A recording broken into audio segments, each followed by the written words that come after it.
Would Jesus flip tables today? Hi, I'm Victoria, and I'm doing a series called Bible a Day where we read through a chapter from the Bible every single day together. Today we're in John 2. John 2. The next day, there was a wedding celebration in the village of Cana in Galilee. Jesus' mother was there, and Jesus and his disciples were also invited to the celebration. The wine supply ran out during the festivities, so Jesus' mother told him, "They have no more wine." "Dear woman, that's not our problem," Jesus replied. "My time has not yet come." But his mother told the servants, "Do whatever he tells you."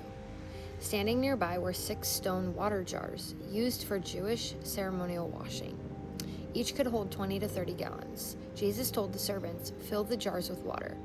When the jars had been filled, he said, "Now dip some out and take it to the master of ceremonies."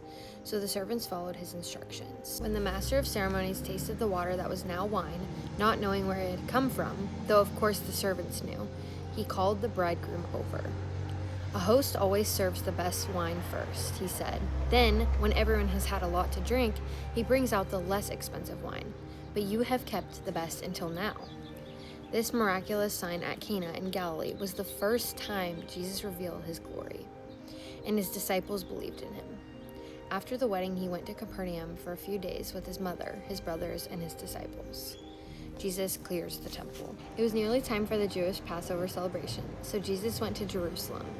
In the temple area, he saw merchants selling cattle, sheep, and doves for sacrifices. He also saw dealers at tables exchanging foreign money. Jesus made a whip from some ropes and chased them all out of the temple. He drove out the sheep and cattle, scattered money changers' coins over the floor, and turned over their tables. Then going over to the people who sold doves, he told them, "Get these things out of here. Stop turning my Father's house into a marketplace." Then his disciples remembered this prophecy from the scriptures, "Passion for God's house will consume me."